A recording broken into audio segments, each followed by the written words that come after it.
रवी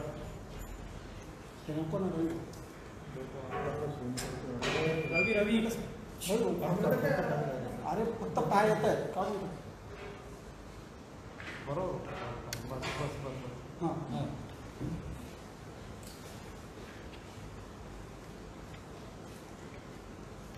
कोरोनाचा प्रादुर्भाव झाल्यानंतर जो लॉकडाऊन करण्यात आला त्याच्यानंतर अनेक गोष्टी थांबवण्यात आल्या आणि नंतर मग कालांतरानं आपली PDS सिस्टीम जी आहे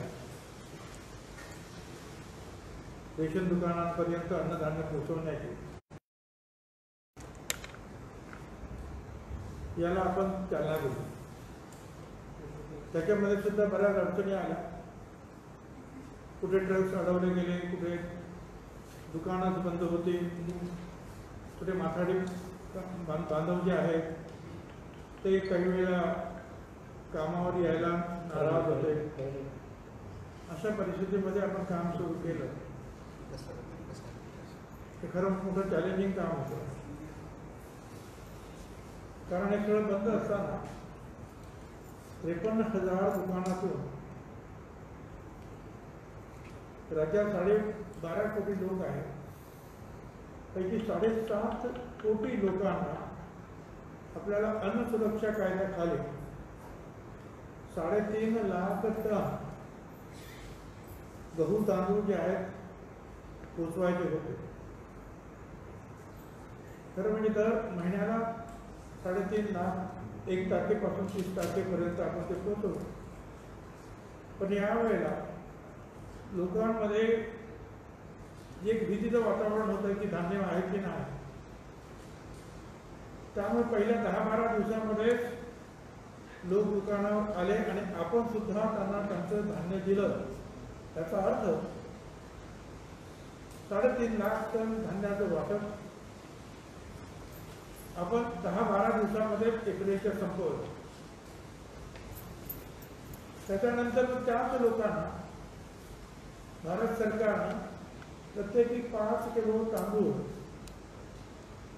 द्यायचा आदेश काढला आणि तो सुद्धा आपण तांदूळ जे आहे आपण द्यायला सुरुवात केली आणि जवळपास 24 तारखेपर्यंत जवळजवळ 95% लोकांना आपण तो मोफत तांदूळ पुरवला. आता हे सगळं झालं ते फक्त अन्न सुरक्षा कायद्याखाली जे लोक होते त्या. त्याच्यानंतर मग कालपासून 24 तारखेपासून आपण केसरी कार्ड आहेत, परंतु त्यांना ते ऑनलाईन झाले नाहीत, त्यांना काही सवलत मिळत नाही असे ते केसरी कार्ड होते. आणि संबंधित असे 3 कोटी लोक त्यांना आपण कमी भावाने म्हणजे 8 रुपये किलो गहू आणि 12 रुपये किलो तांदूळ या भावाने कालपासून हे वाटप आपण सुरू केलेलं आहे. ते जवळपास एकूण जे आहे ते टोटल त्याचं ते आहे जवळपास 3 lakh ton metric ton, 93,000 metric ton गहू, 61,000 मेट्रिक टन तांदूळ एका महिन्याचे हे पुरवण्याचं काम आपण सुरू केलेलं आहे. हे काम मुंबईमध्ये सगळीकडे 24 तारखेला सुरू झालेलं आहे. कोकण विभागात सुरू झालेला आहे. औरंगाबाद विभागामध्ये सुरू झालेले आहेत. काही उद्या परभणीला 27 तारखेला आणि उस्मानाबादला 26 तारखेला, औरंगाबाद 26 तारखेला सुरू होईल. सगळीकडे आपण 24-25 तारखेला या केसरी कार्डांचं ज्या धान्य द्यायला सुरुवात केली. अमरावती डिव्हिजनमध्ये 24 तारखेला सगळीकडे द्यायला सुरुवात केलेली आहे. नाशिक विभागामध्ये मात्र नाशिकला 1 मेला, धुळ्याला 26 एप्रिल, नंदुरबार 25 एप्रिल, जळगाव शहरामध्ये 1 मे आणि 26 एप्रिल ग्रामीणमध्ये, अहमदनगरला 1 मेला शहरात आणि 25 एप्रिलला ग्रामीणमध्ये अशा रीतीने वाटप होईल. पुण्यामध्ये सुद्धा पुणे ग्रामीणमध्ये 26 तारखेला वाटप सुरू होईल. सोलापूरला 1 मेला, कोल्हापूरला 24 मेला सुरू झालेले आहे. सांगलीला त्याच्या अगोदर 19 एप्रिलपासूनच सुरू झालेलं आहे. 50% वाटप सुद्धा झालेलं आहे. आणि साताराला 1 मे पासून आपण सुरू करणार आहोत. तर अशा रीतीनं जवळपास एका महिन्यामध्ये हे तिन्ही प्रोग्राम जे आहेत वेगवेगळे 3.5 लाख टन तांदूळ, 3.5 लाख टन आणि हे जवळपास 2 लाख टन असं एकूण ते सगळं काही हिशोब आहे. तर ते सगळं आपण या महिन्यामध्ये आपण जवळपास पूर्ण करू. डाळीच्या बाबतीमध्ये भारत सरकारकडून डाळ येते आहे, मोठ्या प्रमाणात आलेले आहे. हे सगळे कार्यक्रम संपल्यानंतर जे अन्न सुरक्षा कायद्याखाली ज्यांना सवलत मिळते आहे त्यांना प्रत्येक कार्डाला तूर किंवा चणा डाळ दोन्हीपैकी 1 किलो देण्यात येईल. हे सगळं करत असताना आपण हे लक्षात घेतलं पाहिजे की आपली यंत्रणा तीच आहे. यंत्रणामध्ये काही वाढ झालेली नाही. किंबहुना त्या ठिकाणी आता जवळपास एका महिन्यात आपण 9 लाख टन धान्याचं वाटप करणार आहोत किंवा हे करत आलेलो आहोत. 7 टन तर झालेलं आहे. पुढचे जे आहे ते 1.5-2 टन जे आहे ते आपण त्या महिन्यामध्ये पूर्ण करू. जास्तीत जास्त एफिशियन्सीने, कार्यक्षमतेनं हे आपली जी वाटप यंत्रणा जी आहे, साखळी जी आहे ते काम करते. काही दुकानामध्ये अडचणी सुद्धा निर्माण झालेल्या आहेत. त्यांच्या तक्रारी आल्या. तक्रारीच्या बाबतीत जर आपण सांगितलं, विचारलं तर आमच्या मुंबईच्या ऑफिसमध्ये 14,000 ऑनलाईन, ऑफलाईन आणि ईमेलवर तक्रारी आलेल्या आहेत आणि जवळपास 8,000 एकूण तक्रारी जे आहेत निकाली काढण्यात आलेल्या आहेत. नाशिकच्या मंत्रालय ऑफिसमधून जे आहे आतापर्यंत जवळजवळ 21,000 तक्रारी आलेल्या किंवा त्यांना ते तक्रार होती किंवा त्यांना काही मार्गदर्शन हवं होतं. तर त्याप्रमाणे इथल्या स्टाफनं ह्या सगळ्या उत्तरं दिलेली आहे.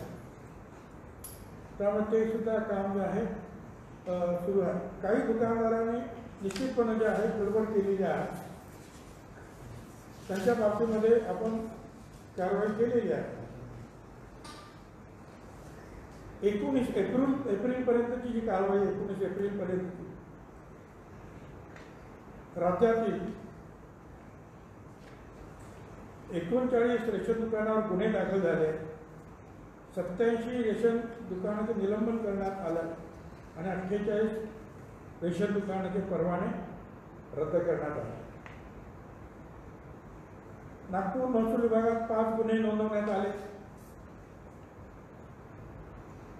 चंद्रपूर जिल्ह्यामध्ये सुद्धा जे आहे 11 दुकानं जे आहेत निलंबित करण्याची कारवाई झाली. वर्ध्याला 4 दुकानं निलंबित केलेली आहेत. अमरावतीमध्ये सुद्धा आपण गुन्हे नोंदवलेले आहेत. 7 दुकानांचं तिकडे निलंबन झालं आहे. 13 दुकानांचा परवाना रद्द झालेला आहे.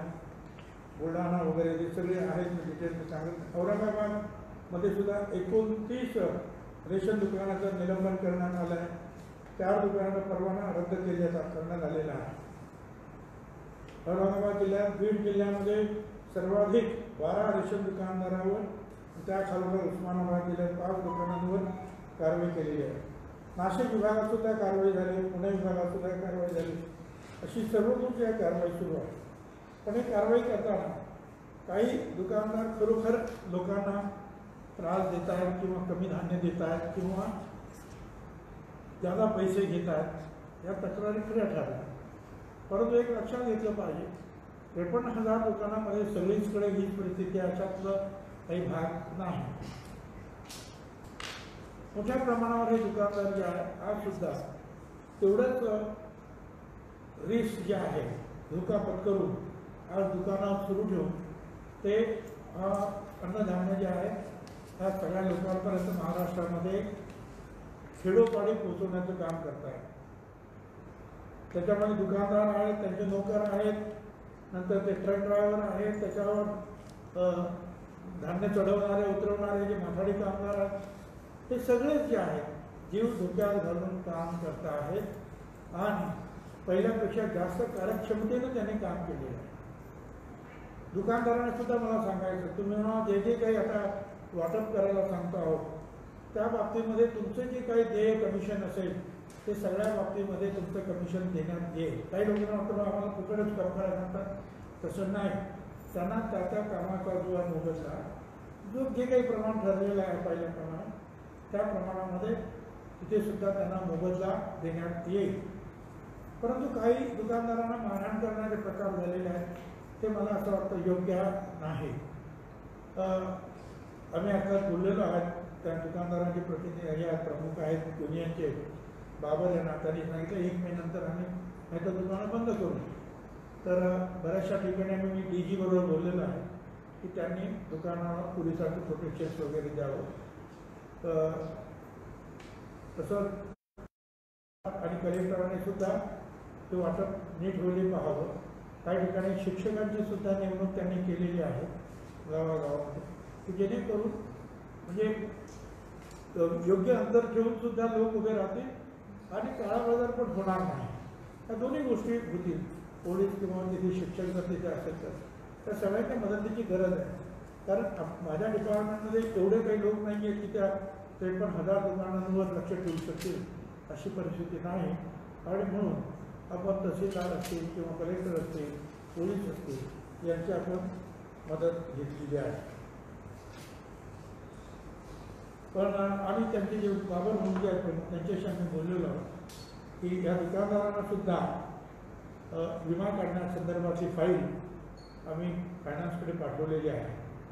त्याच्यामुळे असं काही नाही की बा दुकानदारांना आम्ही तुच्छ लेखतो अशातला भाग नाही. त्याच्यामुळे त्यांनी बाकी जे आहे अशा या अडचणीच्या काळामध्ये कुणीही अशा प्रकारचा विचारसुद्धा करता कामा नये. कारण लोकांना आज धान्य मिळण्याची अतिशय गरज आहे. त्यांनी कुठलं आंदोलन कृपया छेडू नये. पण त्याचबरोबर जर कोणी जर चुकीचं करत असेल तर सरकारला त्या संदर्भामध्ये कारवाई करावीच लागेल. आणि मला असं वाटतं त्याला सुद्धा आक्षेप दुकानदार संघटनेचा आक्षेप असता कामा नये.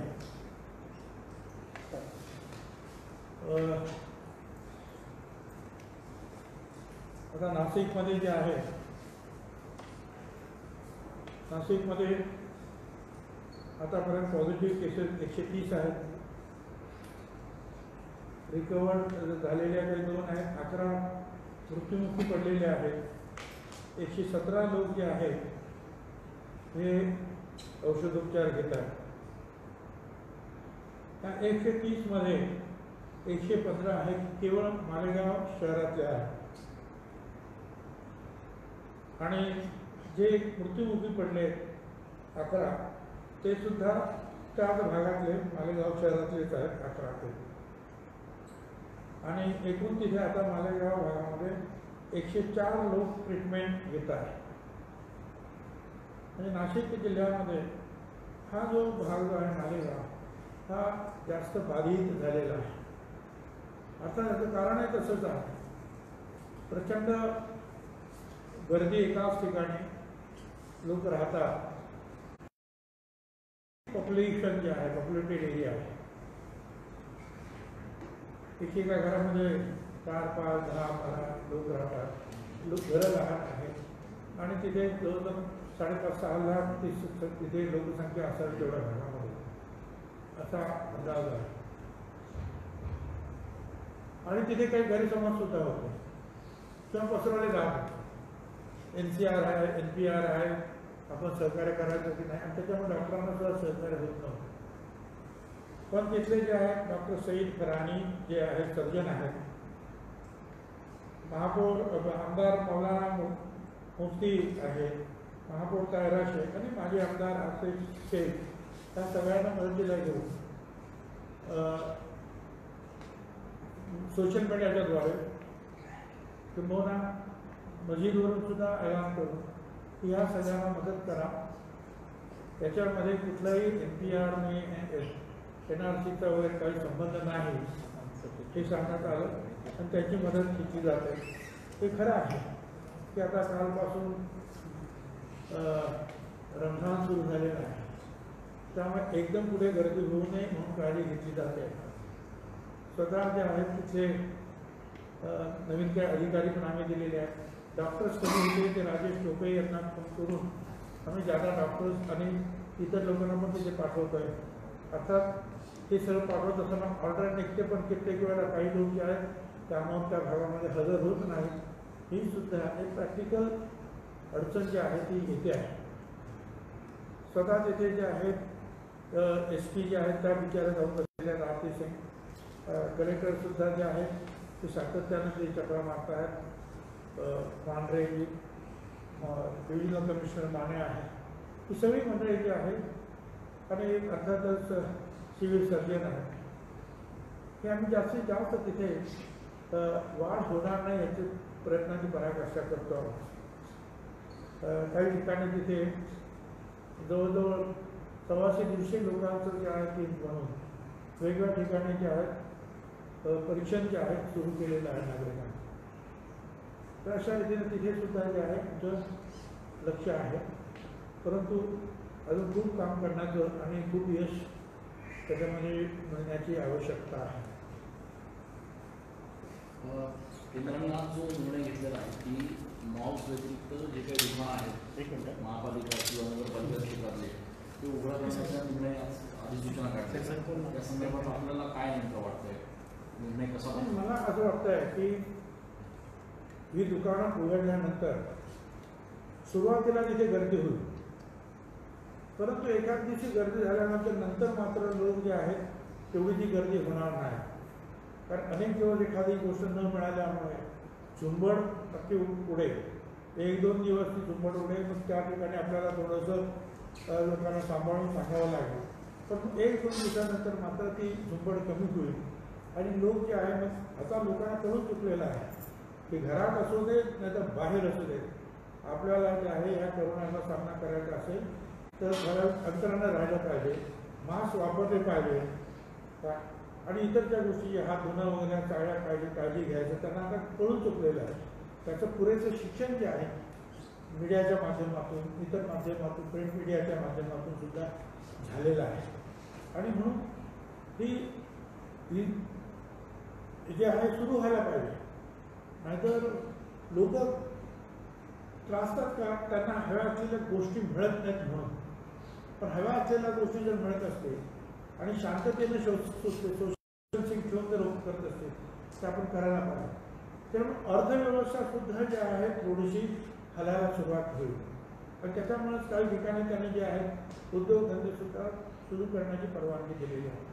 आता 1-1.5 महिना झाला आपण सगळं बंद करून बसलेलो आहोत. खर्च मात्र जे आहे सुरू आहे, वेगवेगळ्या प्रकारचा खर्च, आरोग्याचा असेल, इतर असेल, पोलिसांचा असेल, अन्नधान्याचा असेल, सगळं काय धोका असेल. हे संपूर्ण देशाचं मुद्दा आहे. ते अर्थचक्र तर पूर्णपणे थांबलेलं आहे. लोकांना नोकऱ्या नाही, त्याच्यामुळे परत त्यांच्या पुढे अडचण नाही की आता पुढे हे सगळ्या गोष्टी विकत घ्यायच्या कशा.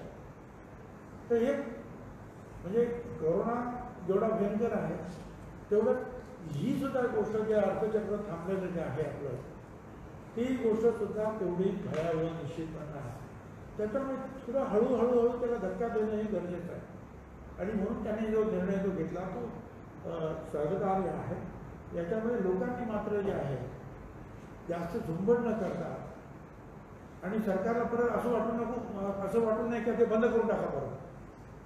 कारण असं झालं मुख्यमंत्र्यांनी मुंबई पुणे वगैरे थोडंसं जरा ओपन करायचं ठरवलं आणि शेकडो गाड्यांच्या रांगा ज्या आहेत मुंबई 2 वाजता परत तो निर्णय मागे घ्यावा लागला.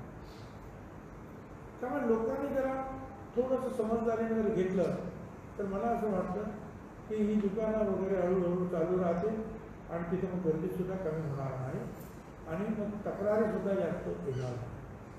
पण मुंबईमध्ये 1001 झोन असेल की ते कंटेनमेंट झोन म्हणून जाहीर केलेले आहेत.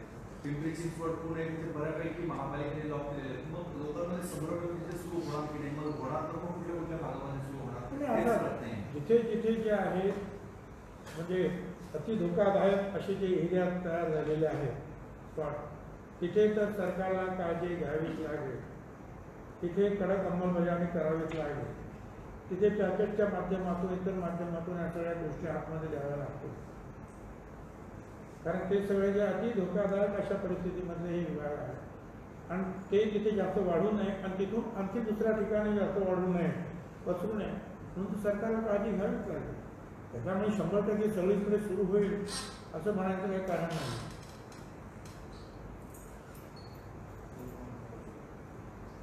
सर आपण म्हणजे सुविधा किंवा डाक जी दुसरी देणार आहोत ते फक्त अन्न सुरक्षा कायद्यात याच्यातले रेशन केशरी रेशन सरकार नाही, तूर्त जे आहे ते अन्न सुरक्षा कायद्यात केसरी कार्ड ज्या राहिलेले आहेत त्यांच्यासाठी गहू आणि तांदूळ प्रत्येकी 5 किलो 2 महिन्यासाठी मेचं वाटप आताच आपण सुरू केलेलं आहे. ते आता जे वाटप करतोय आपण केसरी कार्डचं ते मे महिन्यासाठी करतो आहोत आणि जून महिन्याचं सुद्धा मेच्या एंडला मेच्या शेवटाला आपण जून महिन्यात सुद्धा करू.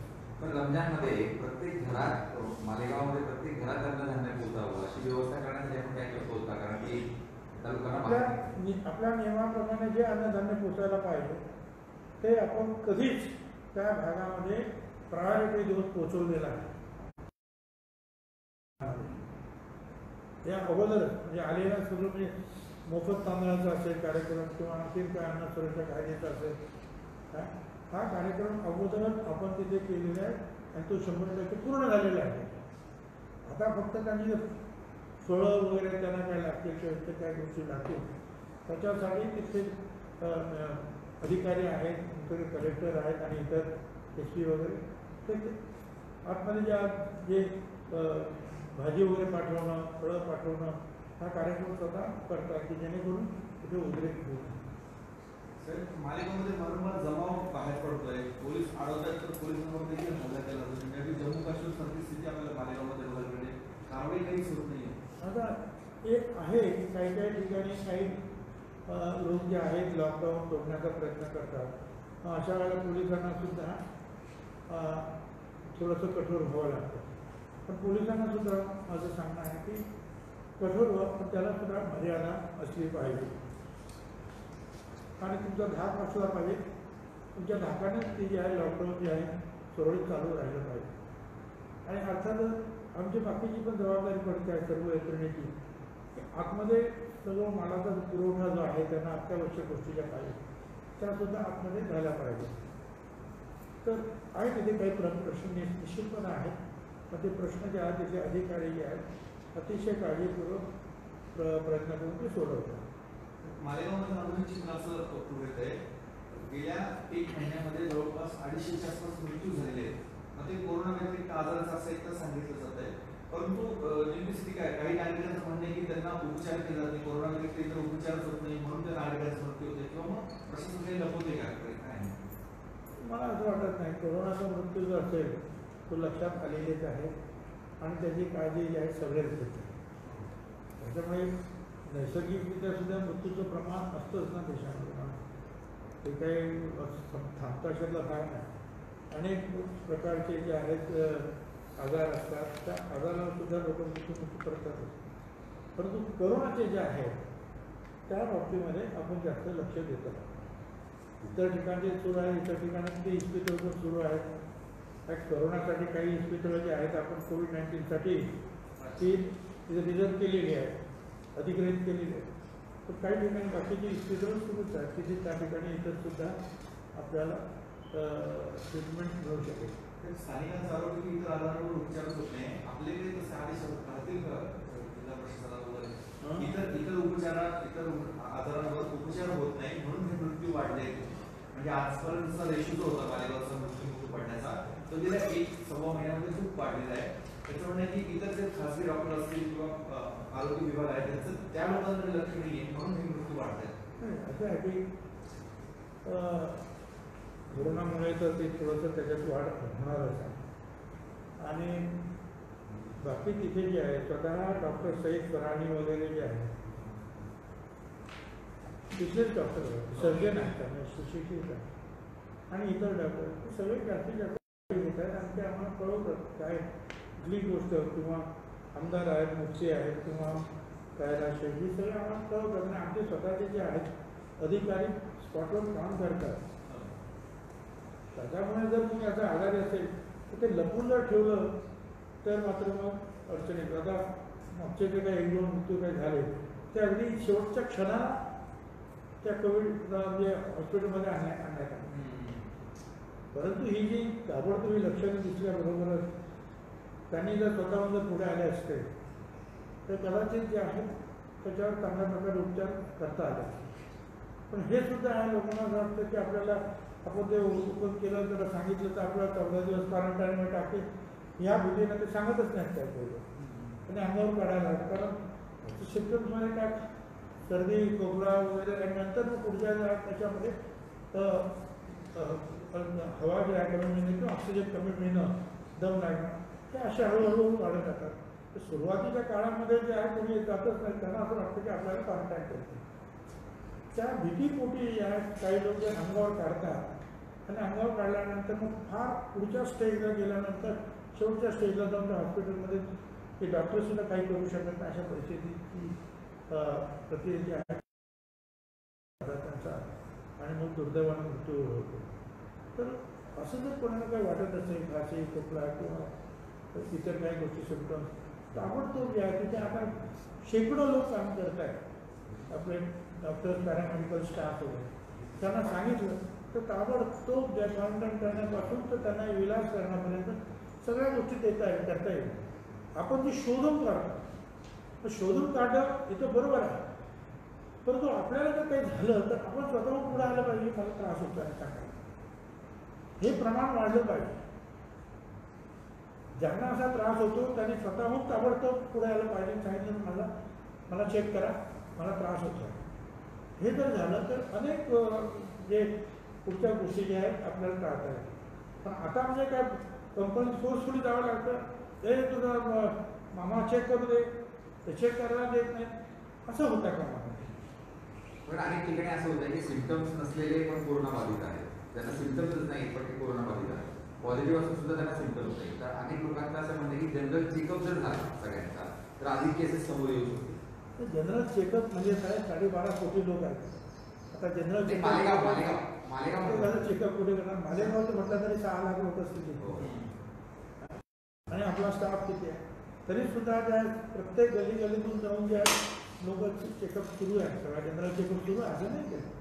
जवळ 150 लोक काम करतात तिथे डॉक्टर्स आणि स्टाफ आणि बाकीचं आता आणखी जे आहे अगदी पोलिसांपासून इतर काही डॉक्टर्स आणखी परवाच्या दिवशी दिले.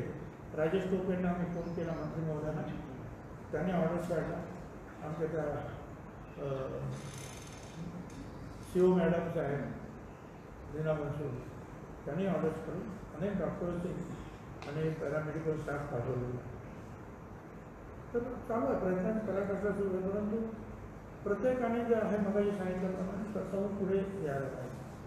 राज्याच्या राजकारणाच्या संदर्भातला एक विषय असा आहे की उद्धव ठाकरेंचं जे राज्यपाल नियुक्त आमदारकीचा जो विषय आहे त्याच्यावर अजून राज्यपालांना निर्णय घेतलेला नाही आहे.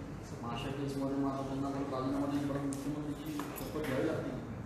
मला असं वाटतं की अर्थात राज्यपालांचा त्याची कल्पना आहे की मंत्रिमंडळाने एखादा निर्णय घेतला तर त्याची अंमलबजावणी करणं हे राज्यपालांना भाग असतं. म्हणजे आपल्या नियम कायद्यांमध्ये तरी साधारणपणे अशी मांडणी आहे. त्यामुळे मंत्रिमंडळाने निर्णय घेतलेला आहे आणि त्यांचं नाव सुचवलेलं आहे. तर त्यामुळे जे आहे त्यांना घ्यायला काहीच ताबडतोब त्यांना आमदार करण्यामध्ये कुठलाही बाधा येण्याचं काहीही कारण नाही. नंबर 1.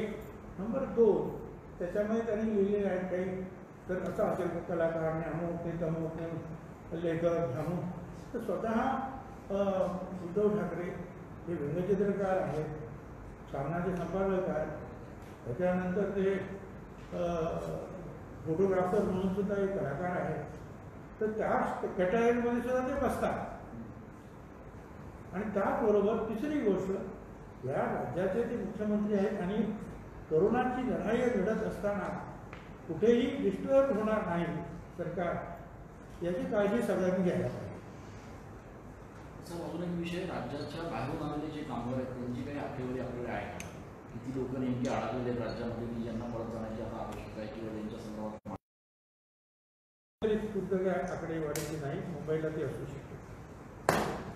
कारण कोरोनाचं अजून एक चित्र असं समोर येत आहे की जे संशयित आहेत, कोरोना बाधित आहेत किंवा संशयित आहेत, त्यांच्या कुटुंबियांना किंवा अशा लोकांवर जे डॉक्टर नर्सेस उपचार करत आहेत त्यांना किरणा देणार नाही असं त्यांना वाईट टाकायचं किंवा त्यांना बहिष्कृत करण्याचे प्रकार काही समोर येतात. अशा तक्रारी अनेक येत आहेत. तर आपलं काय त्यांना आश्वासन असं आहे की आता काही आम्हाला पण व्हॉट्सअप येतात. अमेरिकेमध्ये एक इंडियन महिला डॉक्टर जी आहेत ती या रोगांवर उपचार करते कोरोनावर. तर तिला तिच्या घरासमोर लोकांनी जाऊन तिला तिचे आभार मानले. सगळ्या गाड्या, घोडे, पोलीस, तुमच्या बाहेर सगळ्यांनी जाऊन तिला सॅल्यूट केला आणि त्या उभ्या राहून त्या सॅल्यूटचा ते स्वीकार करत होते. म्हणजे आभार मानत होते की तुम्ही आमची सेवा करतायत देत होता. आता हे असं असताना आपण ह्या डॉक्टरांना बहिष्कृत करणं म्हणजे फारच झालं. काम कोण करणार? जर यांना जर अशा रीतीने आपण म्हणजे एकतर ते जीव धोक्यात घेऊन काम करतायत. पगार पोट तर सगळ्यांनाच असते, तुम्हाला आम्हाला सुद्धा आहे, परंतु त्याच्यापेक्षा महत्त्वाचा जो आहे तो जीव आहे. आणि अशा ते काम करता आहेत अशा वेळेला त्यांना आपण मानसन्मान त्यांचा केला पाहिजे. उलट त्यांना आपण ते बहिष्कृत करायचं जे काय सुरू आहे काय मला असं वाटतं की लोकांना जनतेने जे आहे याचा गंभीरपणे विचार करा. तर असं करायला लागलं तर डॉक्टर एक सुद्धा तुम्हाला पुढे येऊन इलाज करायला तयार होणार नाही. उलट त्यांचा आपण ते मनोधैर्य वाढवायला पाहिजे. तर 2 दिवसापूर्वी राज ठाकरेंनी महाराष्ट्रामध्ये जे वाईनचे शॉप आहेत ते सुरू करावे महसूल वाढीसाठी असं त्यांनी काल सांगितलं. की त्याची मागणी कितपत योग्य वाटते असं सरकारने बदल केलेले. त्यांनी जी मागणी केलेली आहे पुढच्या त्याच्यामध्ये त्यांनी म्हटलं की आज सरकारकडे पैसा नाही तर गरज आणि 20-22,000 कोटी रुपये या एक्साईज म्हणून येत असतात. तर त्यांचं असं म्हणणं आहे की बाहेर जे सगळं काही मिळतंच एवढंच आहे. 100 रुपयाची गोष्ट 500 रुपयाला घ्यावी लागते आणि सरकारचं सुद्धा नुकसान होतं म्हणून सुरू करावं. मला असं वाटतं काही त्याला काही लोकांना आक्षेपसुद्धा आहे. परंतु जे काही केंद्र सरकारने सांगितलं की सगळी दुकानं उघडी करा त्याच्यामध्ये सगळ्याचा समावेश होईल असं मला वाटतं.